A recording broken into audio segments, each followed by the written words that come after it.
Good afternoon and welcome to today's statewide webinar hosted by SpedTex and Partners Resource Network. My name is Sarah Untersea and I'm part of the SpedTex team. The topic for today's webinar is Navigating Adulthood, Transportation Planning for Students with Disabilities. The presenter for this webinar, Elizabeth Danner from TEA, will be presenting in English. The Spanish version of the presentation will be presented by a SpedTex consultant. If you would prefer to join the Spanish webinar, we will place a link to that session in the chat. You will be prompted to complete the registration questions and then you will be able to join. A few reminders. This webinar is being recorded and the recording will be posted to our SpedTex site. It usually takes about a week in order for that to be posted, but we will drop our website link in the chat so you are able to access that once it becomes available. The chat feature is only available if you require technical assistance. However, you may put questions in the Q&A section. The presenters will review your submissions, which will help us with clarifications and FAQs in the future. There will be no live Q&A today. SpedTex is the Special Education Information Center for Texas. We are a collaborative project between Region 10 Education Service Center and the Texas Education Agency. We help parents understand their rights and responsibilities under IDEA and facilitate collaboration when there are concerns between the parent and the school district. We also serve as a resource for educators. We offer support via phone, email, or live chat for families and professionals, webinars, and resources. Our contact information is on the screen. I'm now going to turn it over to Stephanie McLaughlin to share some additional information about Partners Resource Network. Thank you, Sarah. Hello and welcome to today's webinar. My name is Stephanie McLaughlin and I am the Training and Evaluation Specialist for Partners Resource Network. Partners Resource Network is the nonprofit agency that operates the Texas statewide network of parent training and information centers. We are funded through the Department of Education, Office of Special Education Programs. Throughout Texas, you may know us by our projects of PACT, PATH, PIN, and TEAM. Our mission at Partners Resource Network is to empower and support Texas families and individuals impacted by disabilities or special healthcare needs. We do this through a network of highly skilled, regionally located coordinators who are knowledgeable in local policies, services, and resources, as well as state and federal guidelines. Partners Resource Network provides training, information, and one-on-one assistance at no cost to Texas families and youth. We serve parents of children and youth with disabilities from birth to age 26, as well as youth self-advocates between the ages of 14 and 26. Thank you, Sarah. Thanks, Stephanie. We are excited to welcome our presenter, Elizabeth Danner. Elizabeth is the State Transition Coordinator at the Texas Education Agency. She coordinates statewide technical assistance for transition planning from early to exit, so that students with disabilities are prepared for adult life. She has worked in public education for over 20 years in roles that include paraprofessional, teacher, and consultant. Her professional focus continues to be connecting people with disabilities to careers, continued learning, and community beyond high school. At this time, I will stop sharing and turn it over to Elizabeth. Thank you.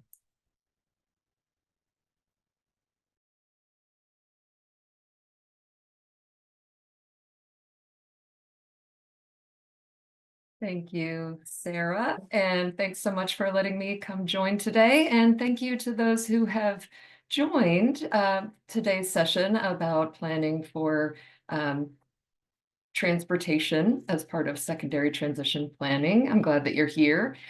In the next 30 minutes, I will guide you through some of the steps that you can take to prepare for as much independence as possible for your child after they graduate from high school.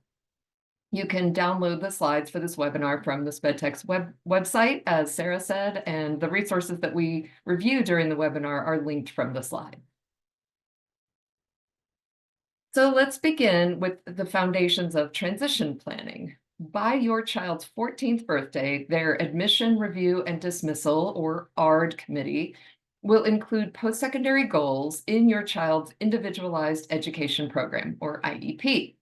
These post-secondary goals are one of the central elements of transition planning. The post-secondary goals describe what your child will be doing after they exit from public school. By age 14, every student's IEP will have a post-secondary goal for education or training and a post-secondary goal for employment. Additionally, ARD committees will develop a post-secondary goal for independent living as appropriate for some students. Having the skills and support to direct your own life at home and in the community is often called independent living. Transition planning includes considering whether your child will need support to access the community fully. Some people may need to plan for support to be as independent as possible.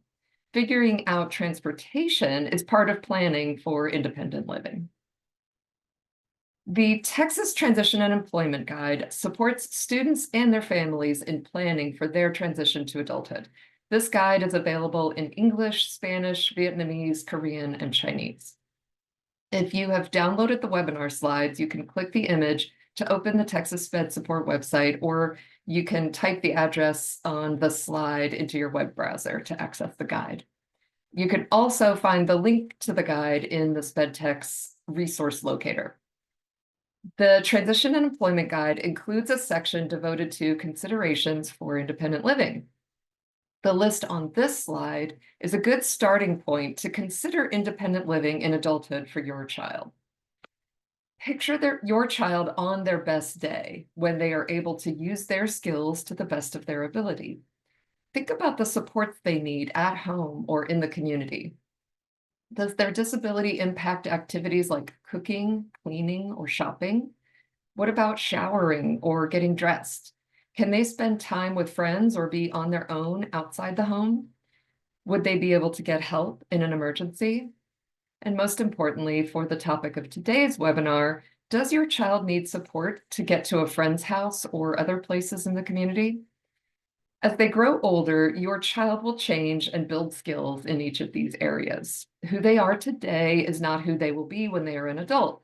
However, it's a good idea to start thinking about these areas as early as possible so that any needed supports or accommodations can be in place before they graduate. Now that you've taken a moment to think about your child's current strengths and support needs, pause to imagine your child at age 25. For many parents, this may bring a mix of feelings such as excitement, fear, sadness, or hope. If thinking about your child at age 25 feels uncomfortable, remember they're not turning 25 today. You still have time to plan for your child's specific needs. Think about their access to the community in the future. When your child is an adult, how will they get to and from their job?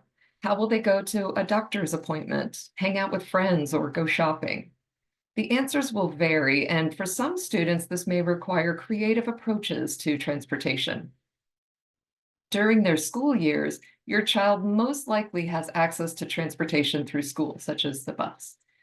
Some students are eligible for special transportation or may participate in programs with school-owned vans or vehicles. Think about weekends and school holidays when your child is at home. Who takes your child to places in the community? Do they have any special needs, such as a wheelchair-accessible vehicle? As you picture your child in their mid-20s, long after their access to school transportation has ended, we will review some of the options to support their unique needs. Let's start with a list of transportation options available to all adults. After briefly discussing this list, we will explore specialized supports for adults with disabilities. At the top of our list is driving a car. To be able to drive, young adults need to complete a driver education program and pass the test to receive a driver license through the Texas Department of Public Safety, or DPS. Drivers also need to be able to manage car repairs, registration, insurance, and other responsibilities. Next on this list is public transit. Depending on where you live, you may have access to buses, shuttles, or trains that run on a fixed route and schedule. If you live in a rural area, you may have limited options or no public transit within a reasonable distance from your home. Next, we have taxis and rideshare options. These vehicles can take people from a pickup and drop-off location decided by the customer rather than a fixed route.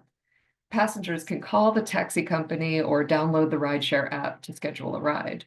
These services vary by community, and cost for a ride is typically based on distance and market demand in the area. What about other ways to get around the community? For a variety of reasons, people use creative ways to go from one place to another without a car. Biking and walking are popular for short distance commutes. Some people join a carpool with other drivers who regularly travel to the same location. For example, colleagues who live in the same neighborhood might take turns driving to their workplace. Depending on the road rules and safety conditions and your child's ability and needs, some people use golf carts, skateboards, or scooters. If it has wheels, it might be worth considering as a solution for navigating the community. Next, we will review some specialized supports for transportation options. And as we reviewed the list on the previous slides, you probably considered the adaptations that may be needed for your child. Next, we will review some of the specialized supports and other disability considerations for each type of transportation. And as before, we will start with driving a car. Many adults with disabilities may be able to drive a car independently or with few accommodations. For others, more thoughtful planning may be needed to establish an effective system. Let's review some of the considerations if you're planning for your child to drive. The DPS has an online form to request accommodations. If your child will need accommodations for the driving test or to access the driver license office, they can describe their needs for the DPS to consider. Response time is typically about 2 business days. The Texas Department of Motor Vehicles, or the DMV, issues placards or plates for people who are eligible for disabled parking. To apply, you can bring the appropriate form to your local county tax assessor collector's office. Some drivers might benefit from specialized services through driver rehabilitation programs, such as adaptive driving courses or vehicle modification. Driver rehabilitation specialists support people with a variety of disabilities through evaluation, training, and other services. For people with disabilities that affect communication, the Driving with Disability Initiative allows people to request an optional indicator on their driver license or state ID through DPS, or to be added to their vehicle registration through the DMV. These indicators are intended to help law enforcement to be aware of potential challenges with communication, such as a driver who is deaf and uses American Sign Language, or a driver with autism who needs extra time to respond to questions. Let's take a look at the resource for families. The TEA website has a Driving with Disability page to help schools understand their requirements to provide information about this initiative. And you can find a guide for families in both English and Spanish at the bottom of the page. And this document is somewhat bigger here.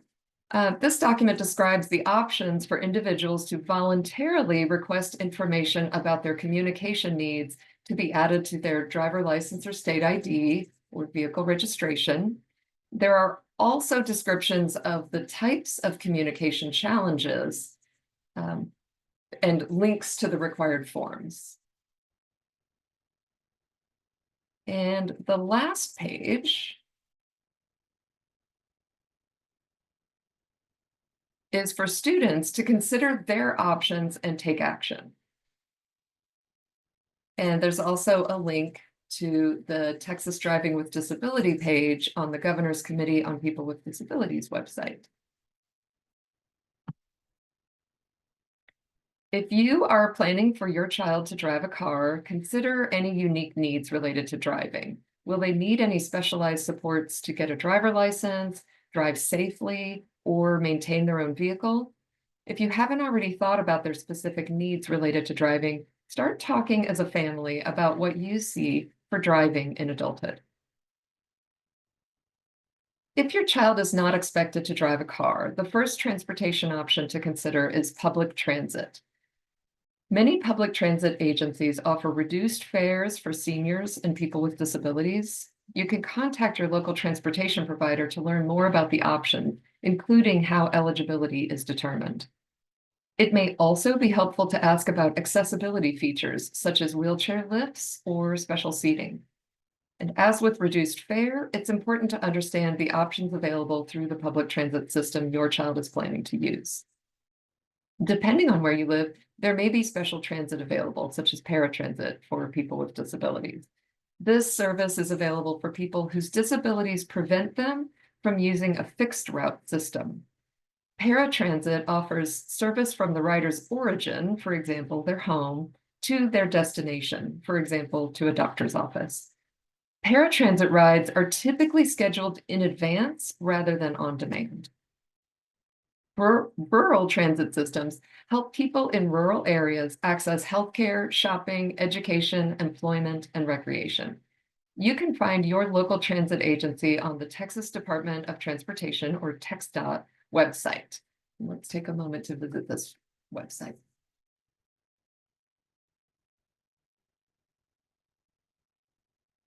At the top navigation bar, I can choose to view this page in English or in Spanish. And as we move down the page, there are links to the Metropolitan Transit Authorities and urban and rural transit systems. And if you encounter any issues, you could go to the top navigation bar and select Contact Us. There are options to report issues, including issues with accessibility on the TxDOT website. We go back to the main page. We can open the map of Texas to see an overview of the transit systems. Now, this map may not be helpful in planning for your child's transportation, but it seems worth sharing during this webinar so we can see how much of Texas is served by some type of transit system. Notice the list of rural transit districts at the bottom left of the page. While public transportation is not guaranteed in all areas, it's important to be aware of the contacts available to explore options in your area. Let me go back to the main page. The list on the main page may be more helpful to find your local transit authority. You can sort this list by service area, by category, or by county. And you can also search the table to find a specific keyword. So for example, our SpedTex host is Education Service Center Region 10 in Richardson, Texas. The city of Richardson is situated in both Dallas County and Collin County.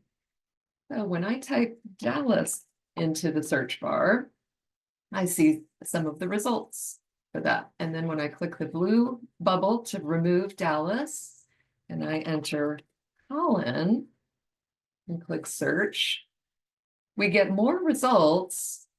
However, one of the results is actually for the county of Collingsworth in the Panhandle. Scrolling down this list, we see Collin County included in the list for the Texoma Area Paratransit System, or TAPS. And when I called this number that's listed in this table, I was not able to connect. However, when I clicked the link to visit the TAPS website, I found a working number. And this website can be translated into different languages using the drop-down at the bottom right of the page. Public transit may not be the best solution for everyone, but hopefully this gave you some ideas for exploring options in your area. And for adults who are not able to drive or access public transit, there are other ways to approach transportation. If rideshare services such as Uber or Lyft are available in your area, explore the options for maintaining safety during rides, connecting with accessible vehicles, or programs that offer reduced cost for rides to work or to job interviews. For some families, safety concerns or limited availability make ride sharing and taxi services difficult to consider. In this case, consider establishing a network of known drivers who can help with transportation. This can be a formal network, with volunteers providing days and times they are available or committing to a certain number of trips. And it can also be an informal group of people who your child can call when they need a ride. As you consider the options that might work best for your child, there are resources to help define the plan. For example, the My Transportation Plan tool available through the National Aging and Disability Transportation Center, or NADTC, can be useful for considering transportation needs. Let's visit that site.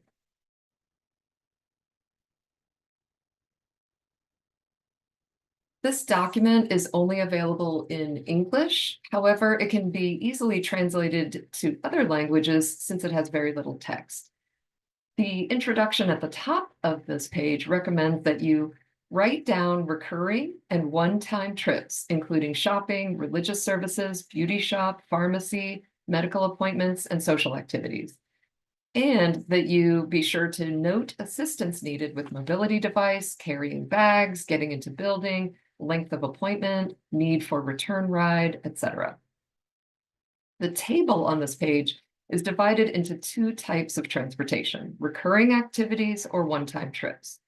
For either type, the user is asked to consider the day and time, where they are going, and what assistance will be needed. The final column asks the user to write down how they will get there. The answers will vary depending on what types of transportation are available in the community and what supports have been established. Now that we've reviewed some of the transportation options to explore as appropriate for your family, let's look at a few places to find support. Texas Workforce Solutions Vocational Rehabilitation Services has options to support transportation needs related to getting or keeping a job. You may hear this agency referred to as vocational rehab or simply VR. Contact VR to ask about supports such as bus vouchers or vehicle modifications. Health and Human Services Commission manages Medicaid and Medicaid waivers. Some adults with disabilities may be eligible to receive transportation assistance through one of these programs, such as the non-emergency medical transportation or demand response transportation services. Lastly, organizations such as Easter Seals, Goodwill, and United Way may have programs to support transportation needs. You can contact the nearest chapter for these organizations to find out what they offer or if they know about other local resources. The Roadmap to Texas Transition Resources is available in English and Spanish. And this resource can help students and families connect with agencies that provide services for adults with disabilities, including for independent living. And contact information for many of the agencies we just reviewed is included in this resource.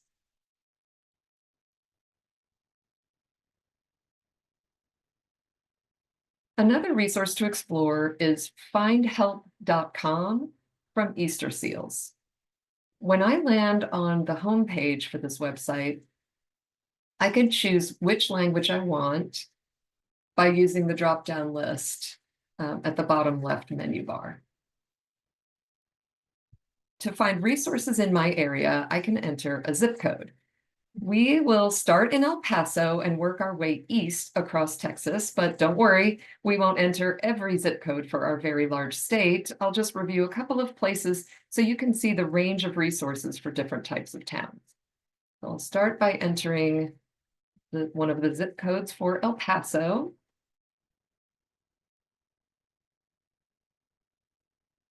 And the first thing I see is the total number of programs included in the Find Help resource. And here we see 2,551 programs. The menu bar at the top allows me to see the type of program I'm looking for. So I'll select transit. There are two subcategories: help pay for transit and transportation. When I hover over transportation, I can see the number of programs is 36, and I can see a couple of additional subcategories. So I'll select the bolded word at the top of the list to see all the programs for transportation.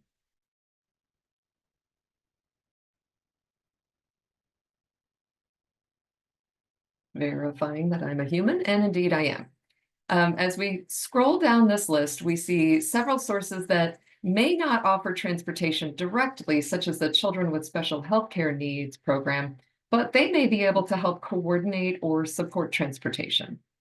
So to the right of this program, we see Next Steps, which provides contact information and distance from the zip code that I had entered. Clicking the button, the green button for See Next Steps, allows me to see the best way to connect, indicated by the green smiley face to the left there. All right, so moving east and north, go back to the top of the page and enter the zip code for Throckmorton, a very small town that's about 125 miles west of Fort Worth with a population under 1,000 people.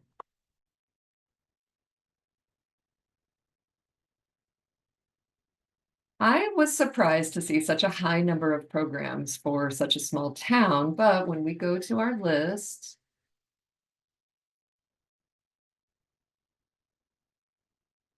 we can see that many of the programs indicate serves your state or serves nationwide. And as we scroll down near the end of this list, keep scrolling to find the Double Mountain Coach with a Next Steps indication that it serves your local area. And when I click the name of the program, I can see that it provides rural transportation for residents of Stonewall, Kent, Fisher, Knox, Jones, Haskell, and Throckmorton counties. Now, anyone who has used rural transit can tell you that services are typically limited and require a lot of planning. However, it's worth contacting the providers to learn more about eligibility and the process to use this service. The last place we will visit is Conroe, a suburb of Houston. And this time, we're going to select Help Pay for Transit. And scrolling down this list, we see a variety of programs that serve a variety of needs. And being in the Houston area near MD Anderson, we do see a lot of resources focused on cancer care. If we scroll down, we see Pine Top Assistance League that serves elderly blues musicians only.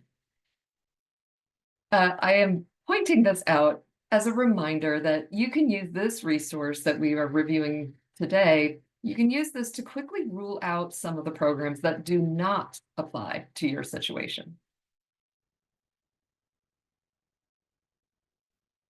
One final resource for consideration is the archived webinars focused on the topic of transportation that are available on the Governor's Committee on People with Disabilities website. While the recorded webinars and slides are only available in English, the transcript for each webinar is available for download and could be translated as appropriate. And as you can see from the list on this slide, a wide range of topics were addressed over the last few years, including air travel. And through these webinars, you can hear from content experts on these topics. Now, if you're watching this webinar, I'm guessing that you have already been thinking about the special planning needed to make sure your child has transportation as an adult. You may be feeling confident about the options you have already established or explored, or you may be feeling a bit overwhelmed.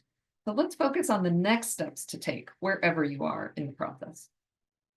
And we will go back to where we started at the beginning of this webinar with transition planning. Remember the Texas Transition and Employment Guide that we talked about early in the webinar? This resource was recently updated to include a chapter for transportation consideration, and the revised guide will be published soon. As you plan for the ARD meeting where transition planning will be discussed, it may be helpful to ask what transition assessments were conducted to determine your student's strengths, interests, preference, and disability-related needs for independent living. What were the results? Were any needs related to transportation identified? Transition assessments can help determine if there's a need, and if so, what type of support may be needed. If your child will need support for transportation, would it be helpful to briefly describe the needed supports in the post-secondary goal for independent living? I'll share an example using our sped text host's name as the student. Upon graduation from high school, Gracie will live in a dorm with support from her personal care attendant and use paratransit to access her college and surrounding community. Did you notice the brief description of transportation? The post-secondary goal is not the place to describe all the details, but it can be helpful to include a brief description of the supports to be able to plan effectively. Now, you're probably familiar with the annual goals in your child's IEP. These are the skills related to their disability needs that are being addressed through special education this year. Every student with an IEP has at least one annual goal. And for students who will need specialized support in adulthood, are there skills that could be addressed in school? For example, a student with a visual impairment who receives orientation and mobility, or O&M services, may have an annual goal for navigating the crosswalk safely. The O&M specialist works with the student to develop this skill and reports on their progress.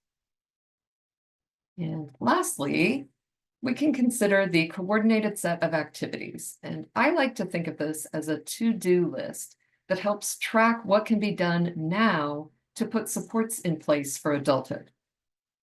If your child receives special transportation through school, the coordinated set of activities may be a good place to identify who will complete the needed steps to establish adult transportation. Using the paratransit example, the coordinated set of activities might include a plan for Gracie to contact the Office for Students with Disabilities at 3 colleges of interest to ask about transportation support in the community. The coordinated set of activities could also include a plan for Gracie to practice using paratransit independently with support from her family.